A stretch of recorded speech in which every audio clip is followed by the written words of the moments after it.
Dear friends, welcome back to Global Career Dialogues. In this compelling series, we curate a remarkable ensemble of individuals who stand as paragons of accomplishment in their respective fields, and others who, although at the nascent stage of the journey, possess a trajectory that promises to propel them into the celestial realms of success.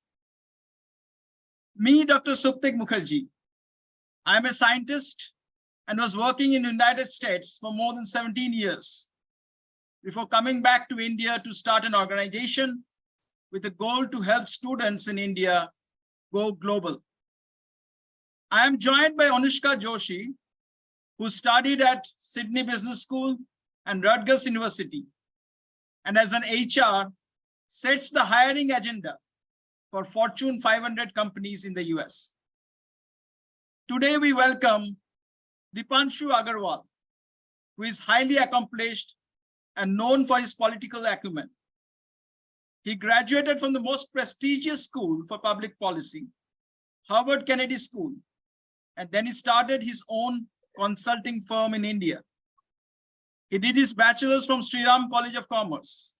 But how many students can think next to get into Harvard Kennedy School and become a global voice in public policy making? In between, he worked in India's premier think tank, Observer Research Foundation, ORF, which sets the global narrative for India. His story is fascinating and enthralling. Deepanshu, it's an honor to have you on the show tonight. Being able to graduate from Harvard Kennedy School is quite an accomplishment. Please give highlights of your career journey from the school days till getting into Harvard Kennedy School for Masters in Public Policy. Firstly, it's an honor to be invited, Sautiji. Thank you so much for the invite. Secondly, as far as the question of highlights of my career is concerned from the school days, I'll start off from my first year during my undergraduation, which was in 2014, after choosing commerce to be my 2 years of specialization in school. I was lucky to get into Shri College of Commerce on the basis of my class 12th board examination percentage. And my 3 years at SRCC were completely about exploring. We enter in first year with very conventional ideas. So did I. And my conventional idea was to graduate in BCom honors in 2017, maybe work for 3 or 4 years, and then choose MBA as the path going forward. But, as I said, man proposes, God disposes. This is exactly what happened. And in my 3 years, I was exposed, in fact, to a wider variety of career options. And not just career options, but very humble interests and passions. One of that was to get involved in the student political system of Delhi University, as well as the internal students' union elections of Shri College of Commerce. Getting to be involved in those 3 years of students' union elections actually sort of told me or gave me the confidence to pursue something related to public policy or politics once I graduate. I wasn't fully sure of what to do after 2017, but I knew this much, that it's no more the MBA direction for me. It's no more something related to conventional commerce areas. And therefore, after 2017, after briefly working at Amazon for about 8 months, which I left because I got an offer from a political consulting company, I decided that my career has to be something related to public policy or political consulting. Now, I won't say that this journey was being pursued by me alone. There was a lot of good mentorship received by my college seniors, my undergrad seniors, who had similar ideas in their head. And therefore, I had sort of some idea as to what all organizations to reach out to, what all areas to work in, but I didn't have a specific area. So I decided to take it on the go, with my first plunge, as I mentioned, being into working in the political consulting company for about 1 year. The rationale was that if I work from 2017 and which was this to company? 2019, Yeah, the company's name was Political Edge. It's called Political Edge Private Limited. It's one of the oldest political consulting companies in the country. Much before political consulting or these kind of career choices became fashionable or became conventional. Secondly, the idea behind working in political consulting was also because the elections were impending in 2019, and therefore the entire industry of political consulting was full with work. So it was a good time to enter political consulting, which is T minus 2 years before elections. And therefore, 1.5 to 2 years is what I spent at Political Edge, which really shattered a lot of myths that I had about Indian voters, Indian politicians, because you get to observe them very closely, and not just national figures, but also figures at the state level. You travel a lot, you go to multiple states based on your project or your assignment. And that's what happened to me. And therefore, it really humbled the urban voter or the urban young complaining voter in me. So that was my first foray into something different from commerce. But political consulting is all about what happens when the politician starts campaigning or starts to design the campaign, then campaigns, and then contests the election. But the learning stops over there.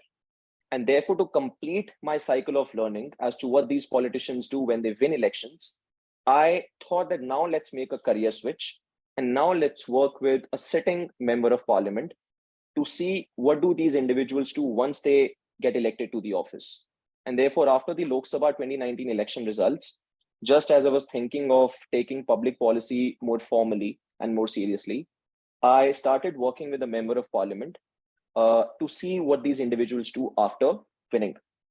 And I would say that experience of 1.5 to 2 years with that particular parliamentarian in Delhi, he is a twice elected parliamentarian from the constituency of West Delhi. His name is Parvesh Sahib Singh Verma. I would say that when you work with politicians, you realize the kind of constraints all politicians, irrespective of political affiliation, the kind of constraints they work under. And therefore, they further reduce the amount and number of complaints you have regarding Indian politicians, because you realize how much devoid of resources they are in general. Every typical parliamentarian in India handles about or represents about 2.2, 2.3 million people. To give you some perspective, population of Norway is about 5 million. So typically every two MPs in India are handling the population equivalent to that of Norway, or a population equal to that of New Zealand. So these are the kind of constraints and scale at which they operate. So these 4 years of work experience, divided between political consulting and being the political assistant to a sitting MP, this in a way was the summary of my learning in Indian public policy and Indian politics. And after that, I thought that it's been about 3.5, 4 years of work experience. Why not pursue public policy at an academic level? Because public policy as an industry in India, at least 3.5, 4 years back, didn't have very well-paying jobs, for me and for other people my age. And therefore, going for a formal training in public policy through a master's degree improves your profile enough that you can really make a good, financially rewarding career out of public policy. And therefore, I started applying abroad in 2019 and 2020, around that particular time. And just as I was waiting for my results, because you apply in September, the results come out in March of next year, and then you leave in the upcoming August month, I wanted to cover up that time by working at a think tank, just to also gather some academic work experience and not just political work experience, to get in the habit of reading, writing, which is very important when you eventually go for masters. And this propelled me to choose ORF. The premier thing experience was entirely political in nature, but I also wanted to add something related to political economy and something intellectual about it, so that I'm able to perform good as a master's student. And of course, this is a time period when I'm also applying abroad to policy schools. And therefore, I did not want to present my profile as only being political in nature. I also wanted to give them the confidence that I can do good as a student, which involves reading and writing regularly. And these are the kind of skills that a think tank or working over there really helps you burnish or develop. Therefore, I chose to work in a think tank just as I was waiting for my results. And therefore, I spent a good 8 to 9 months at Observer Research Foundation, which is one of the most premier or best think tanks when it comes to political economy, technology, and international relations. These are the three specialization areas for ORF as an institution.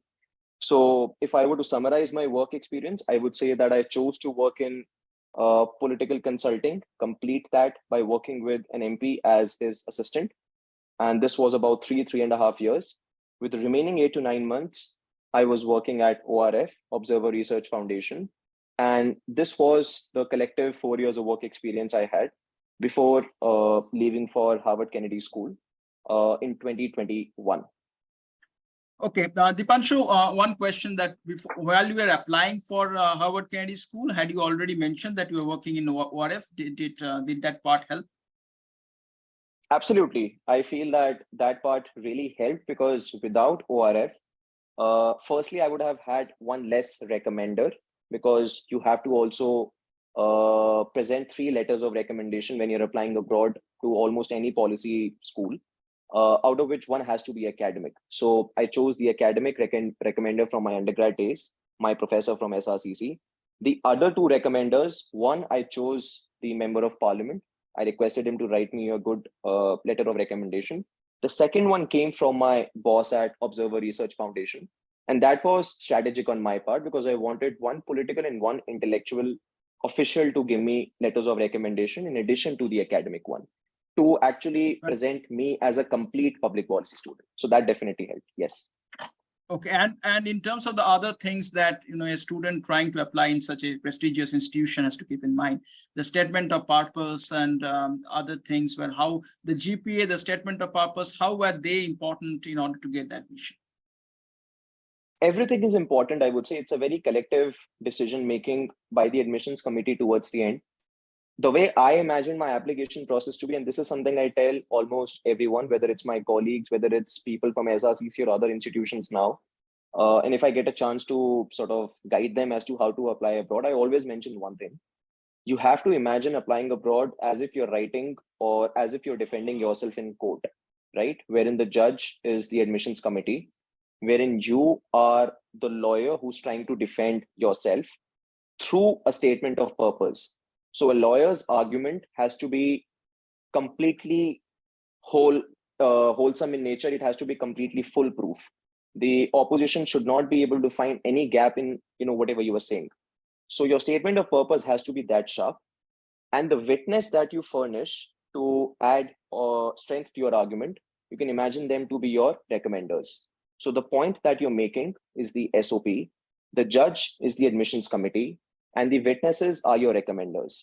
And therefore, the story that you as your lawyer are presenting in front of the judge and what the witnesses are saying, which is your recommenders, it has to be complete in nature. It cannot be contradictory in nature. If I am presenting myself to be a good political science student, it is in a way obvious that I do not have to seek a letter of recommendation from a statistics professor. My political science professor has to talk about my political science skills. So therefore, if you do this in a coordinated way, if you write your argument, which is statement of purpose, in a very concise, honest form, I think on the whole, you're looking at a very readable application from the admissions committee side. Okay, one question that comes in mind that there are students from all over the world trying to seek admission in this institution. What are the challenges you had to overcome in order to stand out from them? From all the things that you mentioned, other than that, what a student needs to keep in mind in order to stand out in that competition? I would say that when it comes to public policy, the competition is set to increase. And therefore, there's a high degree of probability that most of the arguments you would be making, no matter how foolproof or how honest they are, would be matching the argument of other applicants as well, because now public policy has become quite fashionable and it's becoming increasingly fashionable by the year. I wouldn't say that at my point of time, it wasn't fashionable. Of course it was, but the number of people entering public policy or trying to seek admission into public policy schools, it's on the increase. And therefore, you really have to differentiate your profile, and differentiating your profile is becoming increasingly tough. Therefore, more amount of thought has to go in your application with every year as we progress. As far as challenges during my application cycle is concerned, see, public policy, to go for a public policy degree, you need some experience. And that experience is not as well paying as it can be in other areas. Therefore, after your undergrad and before your postgrad application, you're looking at about 3 to 4 years of average work experience in an area called public policy, which is not at all well paying. Therefore, it is very much possible that in general, the public policy domain looks very daunting because it is much less financially rewarding. My MP, when I was working with him, there was no salary being given to me. I was working pro bono.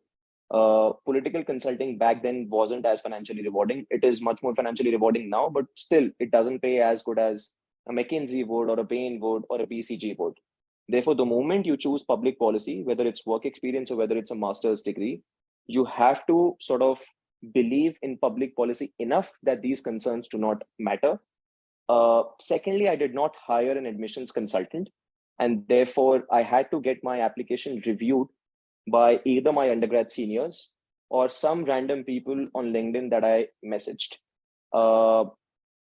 One, because admissions consultants, they charge you a hefty sum, whereas you're already worried about the financial costs of a public policy degree, which is almost as expensive as an MBA is at the moment, at least in the top institutions in the US.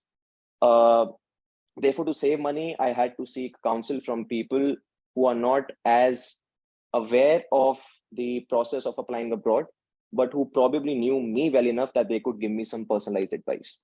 So I would say these are the typical challenges that I faced. But yes, going forward, I would say that any applicant to a public policy institution has to face higher degree of competition while he or she is applying. Yeah, that's exactly the reason, our organization is trying to simplify things for the students to make it not so costly, not so difficult, and, still get into good admission in good universities. Okay, so let me ask things about while you were there at Harvard Kennedy School. My next question is, in times of a new global order where India is moving towards a $5 trillion economy, studying with students from around the world, what were your experiences as a student from India? The experiences were mixed. I would say relatively, they were better compared to students who used to narrate their experiences of studying abroad and particularly in a policy school. For example, we know that there were students from India who used to go to study public policy at Harvard Kennedy School since 2003, 2002, 2004. Back then, there were only a handful of Indian students who could, in general, I mean, beyond the ones who are coming from promising families or backgrounds, people from ordinary backgrounds, hardly any, used to think of going abroad, and within that to choose public policy. I would say that when you compare your experiences to the experiences of those students, things are much, much better. And this is directly a function of how well is India doing globally. What is India doing internally as well as externally, which is gaining global respect. In my 2 years at Harvard Kennedy School, we used to hear a lot about India's creation of digital public goods for the world, whether it is UPI, whether it is Aadhaar. I remember studying a lot of case studies on Aadhaar because it was just unimaginable to provide a single digital identity to 1.4 billion people. And I feel that in general, I witnessed people respecting Indian governance a bit more, irrespective of political parties, because no other country, a democracy at that, is able to operate at that big a scale. As I mentioned, 2 MPs from India can handle Norway and New Zealand, right? So the scale and the constraint at which Indian politicians operate, I used to hear a lot of that in Harvard Kennedy School classrooms. But unfortunately, we as Indian students need to be a bit more well-versed with what are our strengths to be able to have meaningful conversations with people from outside India. Our Indian community, Indian student community, it has a lot of scope for improvement when it comes to making the community a bit more tightly knit. So in other words, they are appreciating our digital efficiencies with which we are operating as a government. That part, yes. I think there is some appreciation of that. Absolutely. Digital efficiencies, and I'll add another point. They absolutely look with awe at the interviews that our foreign minister gives to the global media. Right. Okay, Anushka, you had some questions if you want to ask Deepanshu. Sure. Thanks, Optik. So as you know, Deepanshu, this company that we stand for and our mission is to give students that voice and, support them. But also our company helps students with a lot of the communications that, I know personally a lot of people in India face. Our culture is such that we shy away from communicating openly. We don't say what we feel. We hide a lot of things. And I think open communication is very important. As somebody that has followed and done public policy, and it's not a career choice that a lot of people just choose, right? The easiest choice is engineering or becoming a doctor and then working. It requires a certain level of interest, passion, where you have decided to go on this path and continue working in this path, regardless of, like you were saying, less salary, not a very good option in terms of a long-term career, but you already chosen that. So, and you mentioned that you had a lot of good mentors that pushed you, that inspired you. What would you say? My question is, in two parts. What would you say? One are the role models that you followed and you were inspired by, and two, how much of your own communications towards, let's say, working with your member of parliament or somebody else in the ORF organization, how much of your own communications was required to continue on this path of, pursuing public policy? I'll begin with the communications part because I feel that is way more important compared to role models, because I'm pretty sure that it's easier to have role models than to improve your communication skills. Yeah. For communication, two things top of the head that I can express over here is, one is the amount of content you have in your head, the number of talking points you have in your head, the number of global or national topics you can have a conversation on, because no communication can happen unless you have a thought which you want to communicate. So number one is amount of talking points you can generate. Second is confidence. As long as you have these two things, I think the ability to communicate or have a conversation, it'll be there. What I feel is that we usually are not tutored to have thoughts beyond our school curriculum, beyond our official curriculum. It's only a very sort of small minority within an overall cohort in school or undergrad or postgrad who are encouraged to read literature beyond their conventional stream or their specialization, right? It is like if a person is pursuing BCom honors, a person is expected to either read CA books, CFA books, books related to financial management, or eventually an MBA. Engineering, whatever is relevant to them. Doctors, whatever is relevant to them. Right. But what about reading something like an autobiography of a politician? What about reading an autobiography of a lawn tennis player? So I would say for good communication, you need firstly good thoughts to be generated inside your head, which will only come if you have a regular reading habit. Second is confidence. And for that, I can only share that in a way, it'll only improve with time. There's no magic pill. There's no one-stop solution.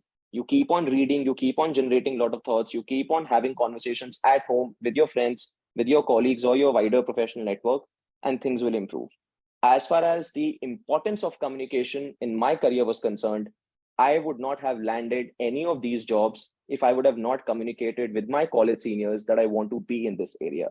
Initially, I was shy because almost 80 to 85% of my cohort in SRCC was either getting into UPSC, chartered accountancy, or an MBA. And therefore, I was choosing to do public policy, and no one in my family has ever been abroad for educational purposes. But I also know that if I would have been shy about my preferences or career choices, I wouldn't have landed any of the jobs that I've got. Because these are all jobs that require a high level of trust by the employer on their employees. And therefore, if I would have not communicated my preferences and my thoughts very openly to be able to achieve that level of trust with them, things wouldn't have happened. As far as role models are concerned, I was lucky that SRCC has a long list of very notable and successful alumni. Definitely, top of the order for me would always be Mr. Arun Jaitley, who was, I would say, a born politician. someone who was destined to become a very successful public speaker, politician, lawyer, advisor to the government, you name it. And, he was an expert at everything that he was doing. So one of the most senior practitioners ever to have graduated from SRCC was him. And not just me, he would be a role model to an entire several generations of SRCC graduates. Second, I would say would be Mahendra Singh Dhoni, definitely. I have personally a bias for underdogs, and to imagine someone coming from a state like Jharkhand, which is not as contributory to national cricketing scene, and to dominate the game while being so calm-headed and calculative. I think these two would be the role models for me, because I personally believe the toughest careers in India are politics and cricket, because you have 1.4 billion people telling you on a day-to-day basis how to do your job. And that's never an easy environment to be in. So these two would be the role models for me. And for communication, you need thoughts and confidence.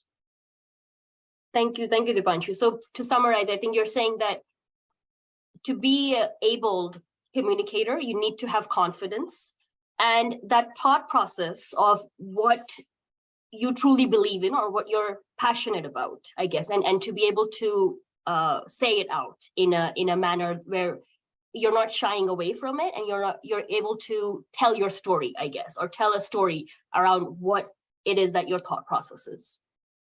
Right. So all in all, you need content and confidence. If you were to talk very confidently about India's foreign policy, you can't unless you know what India's foreign policy today or before is about.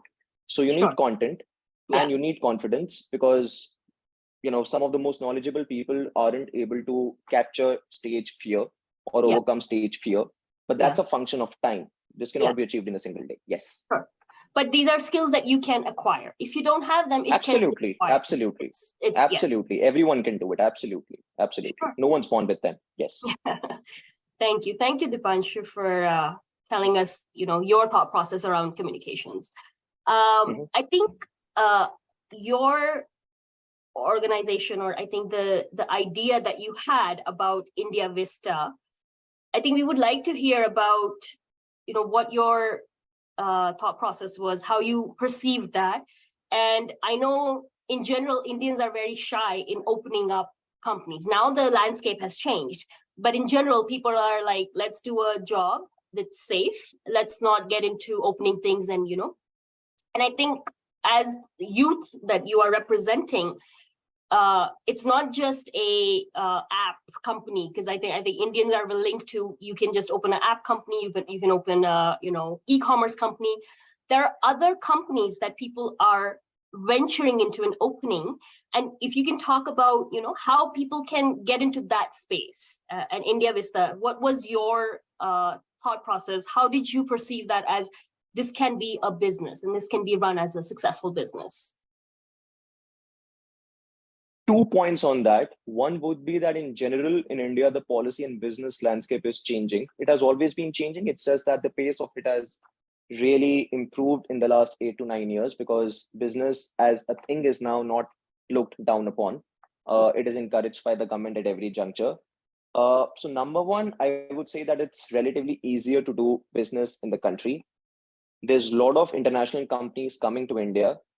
The challenge for them remains how to navigate India's complex red tapeism and bureaucracy, how to decode thousands and thousands of laws, how to get what even now is a collection of several permissions. I know it's gone down, but it's still very much there.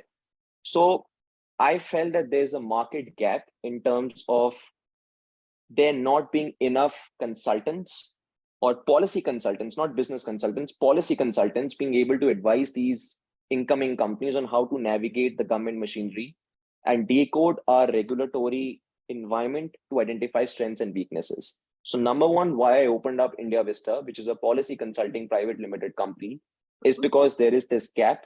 I'm not saying it's a complete vacuum. There are a lot of companies who have entered this space, but maybe not enough, or they are not equivalent to the pace of incoming companies coming to India. Second, I would say, because I always believe that you need to have your own organizations. You can always be a job seeker. There's no problem in working as an employee. There's no sort of challenge in working as an employee in some organizations. it doesn't hurt to also have your own organization, keeping it generic so that you have flexibility in terms of what you can do with it. But I think creating that company early on also maintains a positive pressure on you that maybe the long-term goal can be to leave your job and to have something independent of your own. You know, there's more rewards to be encashed if you have your own organization. There's more brand value that you can add if you have your own organization. So that you are coming up as an expert on the basis of work that you do for yourself under the name of your own organization. So it gives you a certain level of brand equity, a certain level of independence. It doesn't have to work immediately. I opened up India Vista in 21, right as I was leaving for Harvard Kennedy School, maybe 1 month before that. The idea is not that it has to earn positive cash flows the very next day. It's a pretty long-term idea, but the idea is to have your own organization. So the youth in India should have, it's not a backup plan, but you're saying it's always good to have, like you were saying, a brand of your own and your brand strategy, and a company, opening up a company adds to that. It really adds to your brand value as an individual.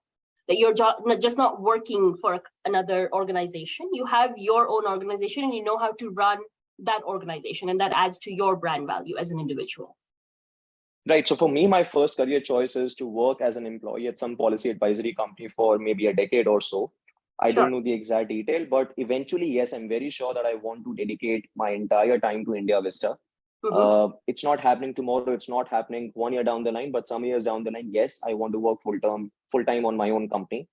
I don't recommend thinking of your own organization as a backup plan, because that will also introduce a certain complacency, especially complacency in you, especially if you get a good, well-paying job, right? I mean, you would never sort of wake up one day and realize that today I have to leave job and start your own business.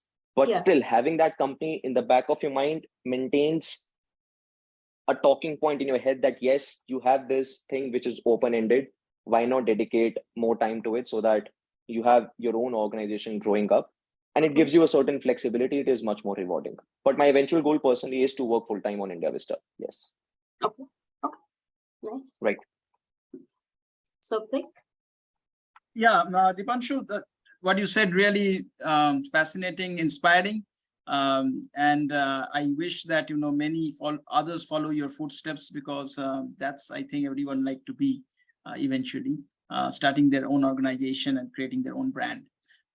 Now, if I go back a little bit on your journey and your time that you spend at ORF, and that I know is an organization that sets the narrative for India globally. And it would be intriguing for me to learn what kind of challenges they have there. Like, how does communication play a role in their strategies? And because it's all about the media narrative, it's all about the narrative that you set for the world. So if you can please share. Any narrative, I would say, has to be backed by some very strong research. Step one will always be to have actionable results on the ground. As an example, if ORF argues that Bengal's political economy isn't doing justice to the historical status that West Bengal has always had in India, there is some research to prove that. There are some specific quantifiable metrics to prove that. Political violence, has it increased? Has it decreased? Number of factories which have faced a lockdown in the last 40 years, 50 years, because of a certain political climate, has that number gone up, gone down? So you need continuous stellar research on a particular topic to be able to build a narrative on the resultant outcomes. And when ORF comes up with a very pro-India or a very positive India or a very bullish, hawkish India narrative, it is because there are outcomes on the ground, both internally as well as externally, which do justice to that particular narrative. Also because it is important to defend your narrative, and therefore that narrative has to stand on some solid ground. As far as the importance of having many more organizations like that is concerned, definitely, I would say that's the easiest question to answer, that you need infinite number of such organizations. On the whole, intellectually, I would say ORF is quite independent. It's quite neutral. I mean, you have all sorts of experts talking about a certain topic. And that's good when there is a lot of variety to opinions internally. But yes, when it comes to projecting India externally, I think ORF has done a terrific job. Another example is they have a fully functional, very active and lively ORF America office in Washington, D.C., located right in the heart of the city. And before ORF, I don't happen to remember any Indian think tank which has been able to do that or do that popularly enough. So I would say it's very important to have organizations that believe in India's narrative, irrespective of political parties at the in the power. Um ORF has sort of started that trend. I hope many more organizations get created and jump into that particular domain. Which is like a bipartisan national narrative, basically. Bipartisan national narrative that no matter which political party is governing the country, on certain topics, it's a very non-negotiable bipartisan policy. As an example, national security is one of those areas on which you can't have political differences to a point where national security gets hurt. Equivalent would be the way policy is made in US. At the moment, Democrats and Republicans are quite bipartisan in their in recognizing China as a rival, as a competitor. And therefore, in certain areas, of course, dissent has to be, or variety has to be up till a certain point. And India as a strategic ally. On the whole, they have to. Yeah, that will be the second point on which both Democrats and Republicans are consenting with each other, which is great. But yes, you're right that we need much more bipartisan organizations who believe in India's narrative, no matter which political party is governing at the center. Okay, in terms of looking at brand ambassadors for India, and we find no one better than the Minister of External Affairs, Dr. Jaishankar. And many times he's asked questions which are with a vested agenda. Even during your interaction at Harvard Kennedy School and even earlier and even today, how do you respond to such hostile interactions, particularly concerning India? I would say that, as mentioned earlier, one of the easiest methods to do that is to repeat the talking points of Dr. S. Jaishankar. What he says in the interview, bring them in the classrooms because they are as sharp as they can be, they're as illuminating as they can be. I can tell you a personal example. I was sitting in my class on 24th February when the Russia's invasion of Ukraine began. And, I personally, as an Indian student, wasn't concerned about it as much as my European and American colleagues or classmates were. But their problem was me not having problems with the invasion to the same degree. And therefore, they used to criticize India or India's foreign policy stance repeatedly. But the moment Dr. S. Shankar and other officials of Government of India started propounding or arguing their points of view, I think it became very easy for us to defend India's position, even in our classrooms or in our personal conversations, because at the end of the day, what we did is defensible. It's as simple as that. You don't need to theorize this. For us, interests matter. Our national interests take precedence over any other country's national interest when it comes to oil, when it comes to invasion, when it comes to any other topic.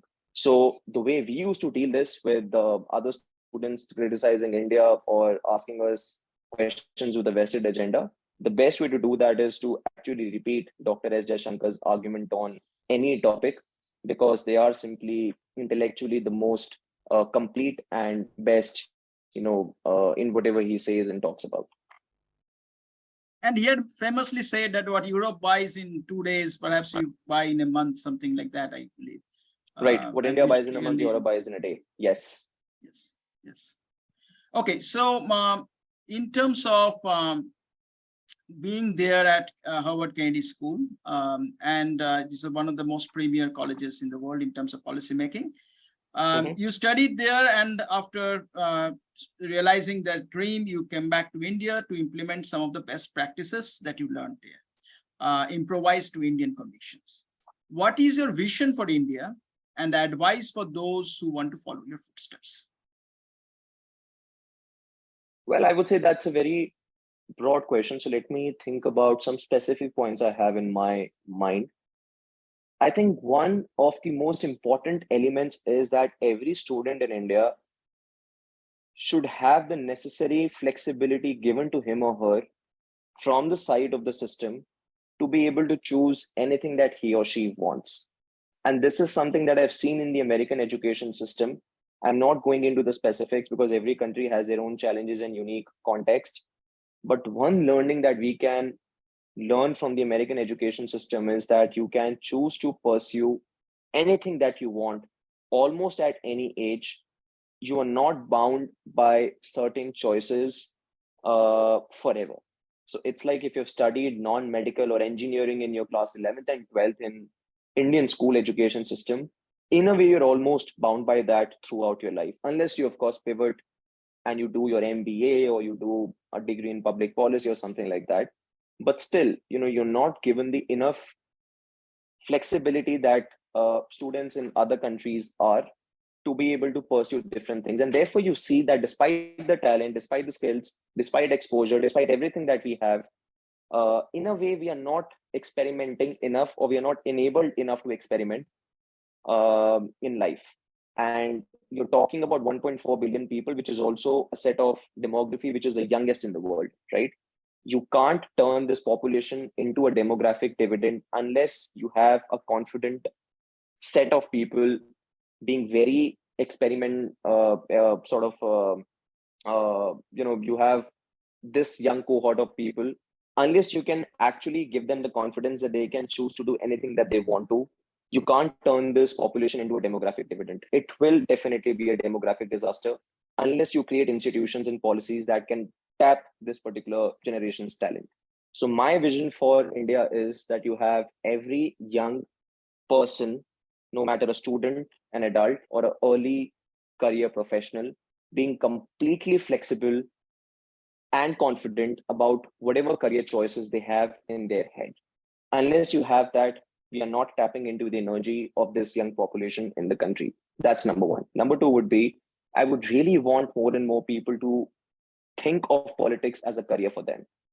Because at the end of the day, we can't have people just complaining about a career in which they find it to be too dirty to enter, right? Because if you don't enter, who else will? I think this particular statement has to be much more dominant, much more active, much more in the foreground of people of tomorrow who are young people of today. If I'm not wrong, in 2024 general elections, you're going to have the largest set of young voters ever in the history of modern political India. Unless you present public policy / politics as a very viable career choice for this emerging young population, I think our politics cannot improve to a point wherein it should. I'm not saying it's not improved. Of course it has, but the pace and the extent can be much better. So 2 points on the whole. One, a very experimental, flexible, confident young population. And second, this young population being very much open to politics and public policy as a career for them. So you're saying in terms of work, very interdisciplinary effort, then they can do in life so that you're not stuck in a groove in terms of experimenting what you're trying to say, perhaps. And then they also means that, they can open up their ambitions. You started a company on your own. People should be encouraged to start something on their own and give wings to their ambition. Absolutely. And also because I'm 96 born kid, I'm pretty much sure that throughout my lifetime, we're going to see China as the primary competitor that India will have. One thing that we can learn from them is that the best young talent of their society is pulled by the political system to serve at provincial and national levels in their country's politics. I know that they are autocratic. I know that they are not a democracy. They are, sort of dictatorial. But it doesn't take away the fact that they know how to utilize the best talent that the society possesses. We are not devoid of talent, right? I mean, look at the number of Indians dominating American companies, which are dominating the world's technological setup, Microsoft, Google, so many other companies. But unless you actually utilize this particular talent in the country's political system, we cannot beat our competitors. It is very much doable. It's just that a lot of young people have to consider politics as a career of their choice. And of course, goes without saying, the political system has to improve so that these people can enter. Okay, Deepanshu, taking your argument forward, which you talk about geopolitics and the person that comes to our mind is Chanakya, who had stopped Alexander and the greatest army in the world then. He was a teacher and a communicator who united India. In recent times, we have communicators like Martin Luther King Jr., to our own Prime Minister Modi ji, deploying communications to build movements. As a political strategist, how do you give power to your voice to build a movement? I would say, as a person who spent some years in the political system of the country as an assistant, you can't communicate well, as I mentioned earlier, unless you have a lot of thoughts inside your head. You can't do public relations enough that it covers up your gap, a gap which is substantial.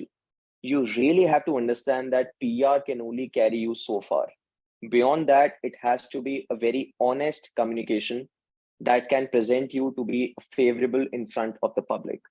And without sounding political, if you compare simply in terms of communication, Prime Minister of the country to almost every other politician in the country, you would see that the kind of experience that he has built on which he is able to communicate, almost no other politician has. To have 2 decades of administrative experience, first as a chief executive of a state and then chief executive of a country, this is an unparalleled CV, right? I mean, no other politician in the country has that CV. And therefore, good communication can only come if you have good experience or thoughts inside your head. You can't communicate on a topic which you don't understand. So that is number one essential for almost every politician. You have to be a good communicator, because literally 24/7 you're required to be in the public, right? You're taking public attention 24/7, and therefore you can't have a non-confident, a bad communicator out there. That just sends a wrong impression, no matter how good you are as a person. Second, of course, is confidence. And I feel that, no one can beat the Prime Minister or a set of other politicians when it comes to confidence. And not just him, you would have a lot of other role models when it comes to politics. Look at PM Atal Bihari Vajpayee. As an example, look at a young Congress politician today, Mr. Sachin Pilot. Look at the way Deepanshu Huda communicates. And you have good political communicators across different political parties in the country, and they have been doing good electorally. But communication can only carry you so far. At the end of the day, a politician's good communication doesn't deliver governance. It just presents you as a good politician. That good communication has to be backed by some actions on the ground. My prediction in general is that going forward, voters will be able to link a politician's effort with tangible outcomes on the ground much more better, because you have visibility in the age of social media. And therefore, it makes the job of a politician that much tougher going forward, because literally in real time, your voters are evaluating you every single day throughout your 5 years. So good communication, while being important, can only carry you so far. You have to really work harder and harder if you want to be a successful politician going ahead. In other words, you need the connection with the roots and the substance to back it up with your communications. Right. You need to deliver and you need to maintain your roots. Yes. Okay. Coming to the last question of tonight, and that's related to the common citizens. How can common citizens raise their issues and make their voices heard to bridge the gap between the causes and the policy making? For example, the new education policy, NEP, incorporated diverse constituents, including technology and teaching in local language, interdisciplinary education. How can communications help in such scenarios? I would say, if you want to improve society, society is nothing but a collection of different households. Whatever change we want to see in society, let's begin with ensuring that change in our households itself. When you have parents talking to their kids in any other language but their mother tongue, when you have parents encouraging children never to speak in their mother tongue but only English, we are actually killing the ability of our young children to be able to think in their mother tongue, because logically we are wired to think in our mother tongue.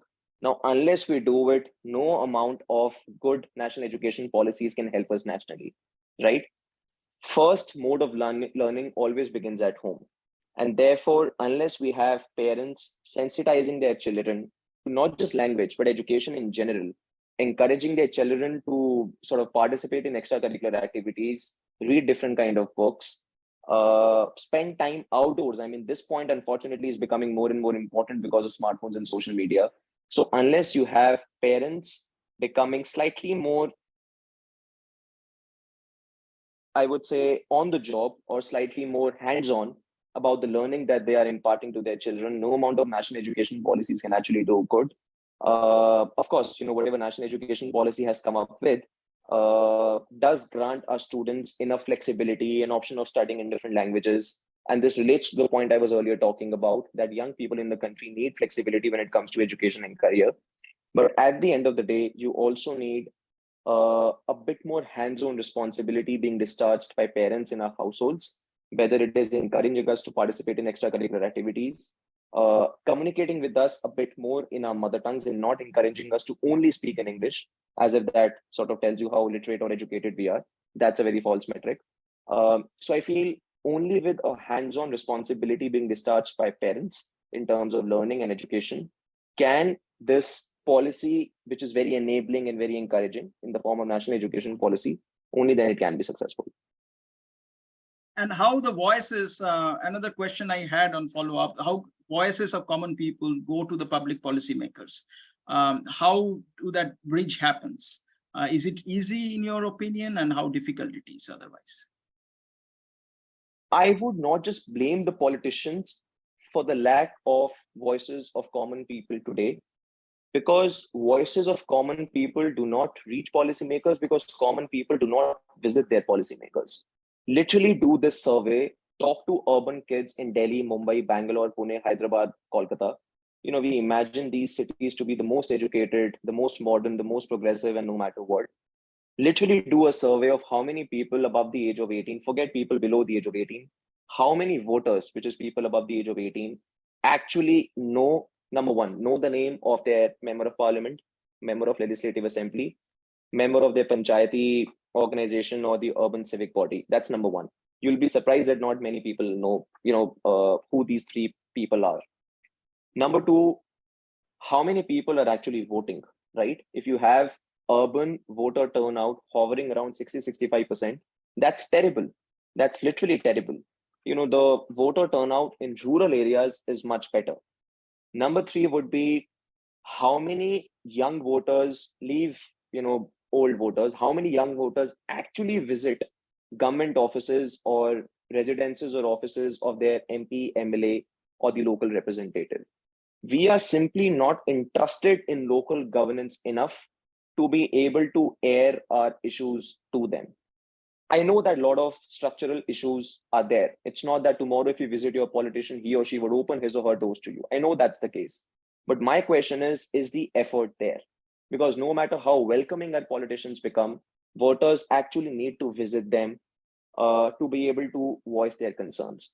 I mean, I've had experiences working with the MP wherein the most educated and literal people are not aware as to who their parliamentarian is or what even his name is. Forget recognizing him.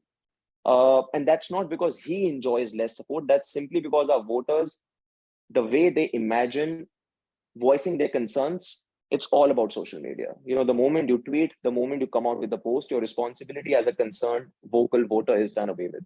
I think that needs to change. Unless that happens, no matter how welcoming our politicians become, you can't match people's opinions with policy actions. Right. So voters need to get more engaged and need to take more ownership of the system. As you said that, that we have very low voter turnout during the elections, particularly in the urban areas. And that awareness has to come from home, has to come from the society, has to come from all systems coming in place together to make a difference. Right. So 3 points: know your politicians, visit your politicians, and vote for your politicians. Yes. Yeah. On So that my note, last question yes, to you, Anushka, yes, please go ahead. on all of this, just to summarize, is you have studied public policy formally, and you've highlighted how communications are important, even to connect to your local MP, local panchayat, you have to have that. So what is your message to the youth of India that is growing up? And they're growing up in an environment where, yes, a lot of awareness is there, but I think there's more to be done.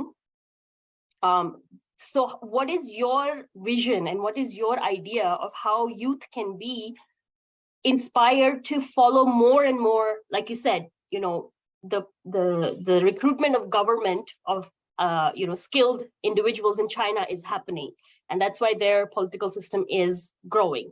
But that doesn't necessarily happen in India because there's family politics, there's a lot of things that play into that whole picture.